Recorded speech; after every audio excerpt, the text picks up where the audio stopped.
À Bétarame, aucun contrôle pendant 30 ans. Cette situation est inacceptable, elle n'est pas conforme à notre République, elle doit cesser et nous travaillerons à garantir la protection, encore une fois, de tous, quel que soit l'établissement dans lequel les enfants sont scolarisés. À quelques jours de la rentrée scolaire, je le dis sans vouloir dramatiser, mais des enfants ne sont pas bien protégés, suffisamment protégés, toujours exposés à des mécanismes, ce que chacun avant moi a décrit, peut conduire à ce que des criminels ravagent des existences. Et quand on porte atteinte à un enfant, on le détruit, cet enfant, et on détruit une vie entière. Combien de victimes avons-nous rencontrées? Violette, tu t'en rappelles, des hommes de 50 ans, de 60 ans, de 70 ans, entièrement percutés par des événements qui étaient intervenus parfois un demi-siècle plus tôt. C'est donc cet enjeu-là, et c'est cette omerta qui est là, qui est face à nous, un mur du silence qui s'est fissuré à mesure que cette commission d'enquête a avancé. Il y avait un collectif de victimes, le collectif de Bétarame, à la création de notre commission d'enquête.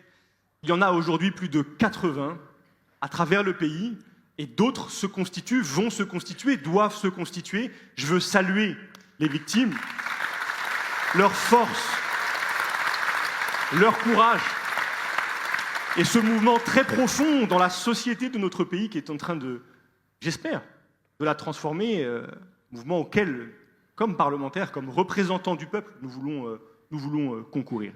Et cette omerta construite politiquement, elle a conduit donc pendant au moins 40 ans, jusqu'à très très récemment, et l'un des effets de notre commission d'enquête est d'avoir commencé à faire changer cette situation, même si là encore il y a beaucoup à faire.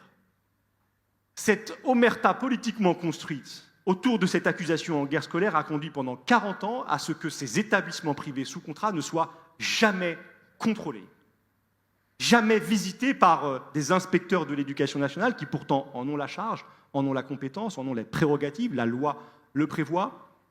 Et cette absence de contrôle, cette absence de regard extérieur, à Bétarame, aucun contrôle pendant 30 ans, a exposé des élèves aux pires criminels pendant des décennies parfois. Et il y a là une responsabilité politique à cette situation d'abandon de 2 millions d'élèves, ceux qui sont scolarisés dans ces établissements, à des institutions qui fonctionnaient, pas toujours, mais trop souvent, en vase clos, et qui cherchaient avant toute chose à défendre une réputation, plutôt que le droit d'enfant, plutôt que la santé des enfants, plutôt que la protection d'enfants et d'adolescents. Cette situation inacceptable, insupportable, elle doit bien sûr changer. Et puis j'en viens à la dernière des mesures sur laquelle je veux partager avec vous. Nous voulons lutter contre ces violences.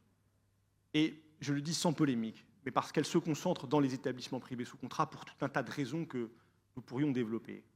Mais il faut rompre avec l'organisation actuelle du système éducatif de notre pays, qui a délégué, qui a abandonné 2 millions d'élèves scolarisés dans les 7500 établissements privés sous contrat catholiques de notre pays, à un ministère bis de l'Éducation nationale, le secrétariat général à l'enseignement catholique, qui, de toutes ses forces, jusqu'en novembre 2024, c'est un document que nous avons saisi avec Violette dans le cadre de nos contrôles, s'est opposé au contrôle de ces établissements, et a ainsi exposé les élèves qui s'y sont scolarisés aux violences que nous avons décrites.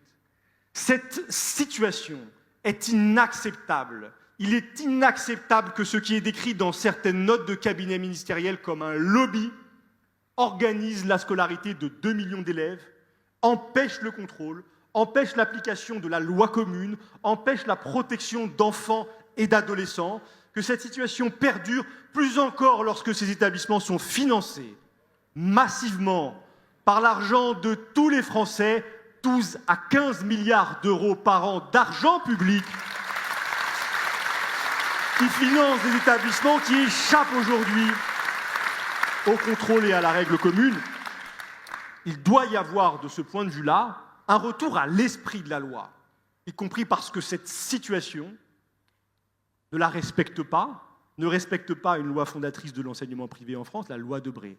La loi Debré ne reconnaît pas d'intermédiaire entre les États et les établissements. Elle ne reconnaît pas ce secrétariat général à l'enseignement catholique qui pourtant dialogue très étroitement est pourtant reçu très régulièrement au ministère de l'Éducation nationale et qui exerce une action extrêmement vive pour influencer la politique éducative de notre pays et pour garantir une sorte de chasse gardée qui est en vérité la façon pour lui de conserver des privilèges financiers exorbitants. Cette situation est inacceptable, elle n'est pas conforme à notre République, elle doit cesser et nous travaillerons